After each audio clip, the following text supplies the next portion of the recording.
Friends, आज हम बात करेंगे राष्ट्रीय बहुआयामी गरीबी सूचकांक के बारे में, जो कि हाल ही में नीति आयोग के द्वारा रिलीज की है। सबसे पहले हम जान लेते हैं नीति आयोग के बारे में। NITI Aayog it means national institution for transforming India आयोग। इसका फॉर्मेशन 1 जनवरी 2014 में हुआ था। एक गवर्नमेंट ऑफ इंडिया पॉलिसी कहते हैं। इसका हेडक्वार्टर न्यू दिल्ली में। इसकी established by Prime Minister Narendra Modi after having dissolved the Planning Commission, aim to foster involvement and participation in the economic policy making process by the state government of India. इसके जो chairperson होते हैं the prime minister of India होते हैं, जो कि फिलहाल में नरेंद्र मोदी हैं। हम देख लेते हैं इसका symbol, that is NITI Aayog का है।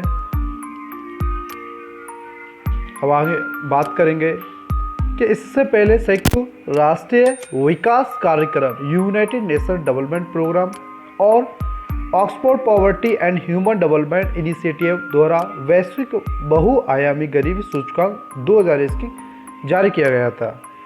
अब हम बात कर लेते हैं यूएनडीपी के बारे में। UNDP it means united nation development programme. इसकी स्थापना 1965 में हुई थी। इसका हेडक्वार्टर न्यूयॉर्क यूएसए में है। इसका सेक्टर काम है कि डेवलपमेंट और पॉवर्टी इंटरडक्शन में काम करता है। इंडिया भी यूएनडीपी का हिस्सा है, ठीक है। और दूसरा हम देख लें OPHI it means Oxford poverty and human development initiative.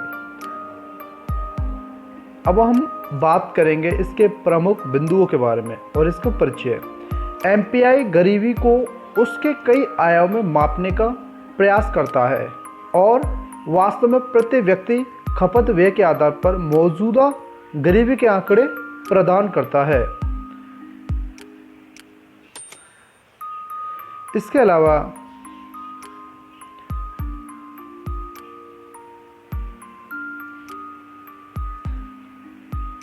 वैश्विक MPI 2021 के अनुसार 109 देशों में भारत की रैंक 66वीं है। राष्ट्रीय MPI परियोजना का उद्देश्य वैश्विक MPI रैंकिंग में भारत की स्थिति में सुधार के लक्ष्य के साथ व्यापक सुधार संबंधी कार्यक्रम योजनाओं को तैयार करने के लिए विश्व स्तर पर गठबंधन के साथ साथ भारत के लिए एक व्यवस्थित MPI सुनिश्चित करना है।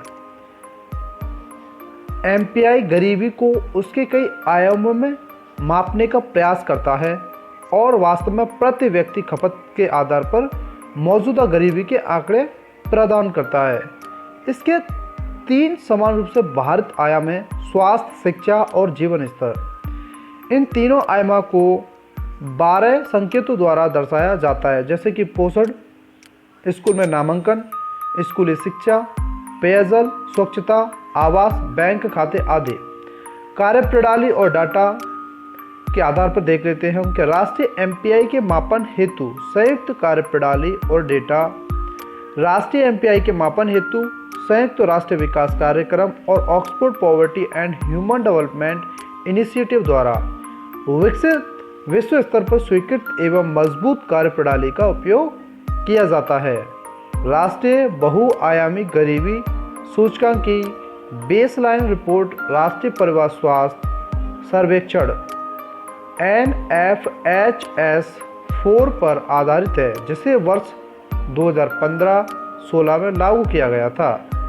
NFHS के डाटा के उपयोग केंद्र सरकार के विभिन्न योजनाओं के बड़े पैमाने पर शुरू होने से पहले स्थिति के मापन हेतु आधारभूत बहुआयामी गरीबी पर एक उपयोगी स्रोत के रूप में कार्य करता है। NFHS के उद्देश्य आवास, पेयजल, स्वच्छता, बिजली, खाना पकाने के ईंधन, वित्तीय समावेशन, स्कूल में नामांकन, पोषण, मातृ एवं शिशु स्वास्थ्य आदि में सुधार के उपयोग करना है। हालांकि ये ध्यान दिया जाना चाहिए कि NFHS 5 डेटा फैक्ट शीट से प्राप्त प्रारंभिक अवलोकन उन स्वच्छ खाना पकाने के ईंधन, स्वच्छता और बिजली तक पहुंच में सुधार का सुझाव देती है, जो कि अभाव का संकेत देते हैं। सूचकांक के अब निष्कर्ष पे बात करेंगे हम कि गरीबी का स्तर क्या है। बिहार राज्य की आबादी में गरीबी का अनुपात सबसे अधिक है। इसके बाद झारखंड और उत्तर प्रदेश का स्थान है, जहां बहुआयामी गरीबी का स्तर पाया जाता है। बात करें केरल राज्य की कि केरल राज्य की जनसंख्या में सबसे कम गरीबी स्तर दर्ज किया गया है। इसके बाद पुदुचेरी, लक्षद्वीप, गोवा और सिक्किम का स्थान है। अब बात करें कि कुपोषित लोग। बिहार में कुपोषित लोगों की संख्या सबसे अधिक है। इसके बाद झारखंड, मध्य प्रदेश, उत्तर प्रदेश और छत्तीसगढ़ का स्थान है। अब बात करेंगे सूचकांक का महत्व क्या है। सार्वजनिक नीति उपकरण स्थापित करने में योगदान। सूचकांक का विकास एक सार्वजनिक नीति का उपकरण स्थापित करने की दिशा में महत्वपूर्ण योगदान देता है, जो बहुआयामी गरीबी का निरीक्षण करता है, साक्ष्य आधारित और केंद्र हस्तक्षेपों को सूचित करता है, ताकि यह सुनिश्चित किया जा सके कि विकास की दौड़ में कोई भी पीछे ना छूटे। गरीबी की समग्र तस्वीर प्रस्तुत करना देश में गरीबी की एक समग्र तस्वीर प्रस्तुत करता है, साथ ही उन क्षेत्रों में राज्य या जिलों एवं विशिष्ट क्षेत्रों का और अधिक गहन विश्लेषण प्रस्तुत करता है, जो मौजूदा मौद्रिक गरीबी आंकड़ों के लिए एक पूरक के रूप में कार्य करता है। हम बात करेंगे सतत लक्ष्य को प्राप्त करने में सहायक किस प्रकार से ये इंडेक्स काम करता है।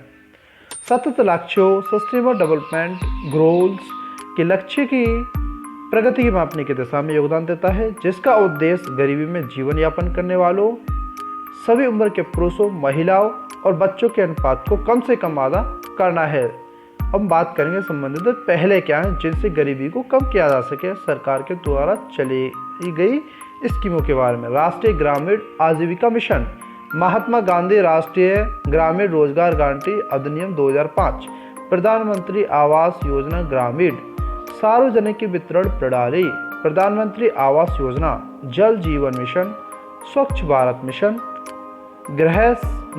प्रधानमंत्री सहज बिजली हर घर योजना, सौभाग्य, प्रधानमंत्री उज्ज्वल योजना इत्यादि जैसी भारत सरकार के द्वारा चलाई गई स्कीमें, जिनके तहत गरीबी को कम व नियंत्रण करने में सहायक सिद्ध हो सकती है। I hope you like this episode. Please share, subscribe and thanks for the watching. Thank you.